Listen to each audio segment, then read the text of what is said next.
बोला बोला शेरा वाली मैया की जय।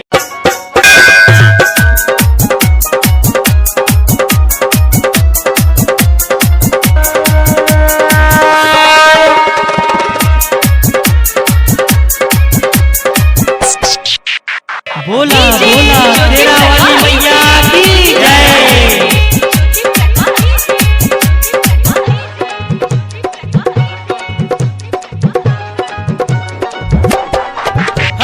रात दिन याद आइल बड़े नेवरात, कर रात दिन याद आइल बड़े नेवरात। माई देवी भजवले नेवता हो, मस्ती मगन सब होइए जाला, मस्ती मगन सब होइए जाला।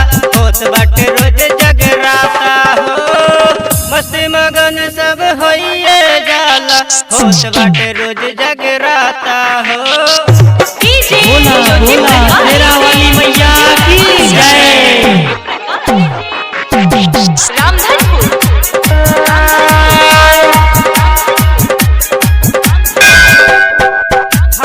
हाय रे शेरा वाली मन ही मन मुस्कात ही, जे है इनके सच्चे भक्ता उन्हीं से आई के भेटात ही। आए कार्तिक गणेश मिटावे सबकी कले, आए कार्तिक गणेश मिटावे सबकी कले।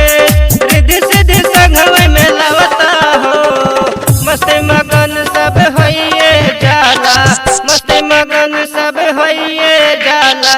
होत बाटे रोज जगराता हो, मस्ती मगन सब होइए जाला, होत बाटे रोज जगराता हो।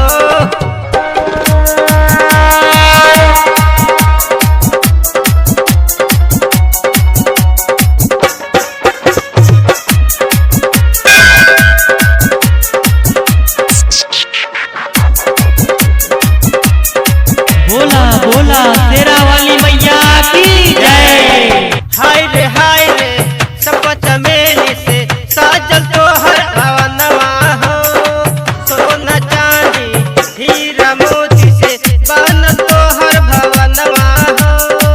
हाय रे चंपा चमेली से साजल तो हर असनवा हो, सोना चांदी हीरा मोती से बनल तो हर भवनवा हो।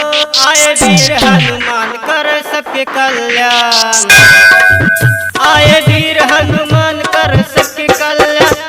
रिद्धि सिद्धि संघवे में लवता हो, मस्ती मगन सब होइए जाला, मस्ती मगन सब होइए जाला।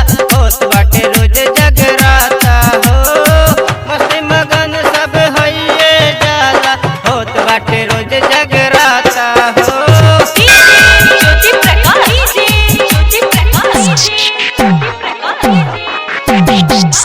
बोला बोला शेरा वाली मैया की जय। हाय रे सतो बहिनिया निद्रा पे झूले झूलनवा हो। देखी भैरो बाबा सोचे मन में अपने विचारवा हो। बड़ी मैया महान होए सबके कल्याण, बड़ी मैया महान होए सबके कल्याण।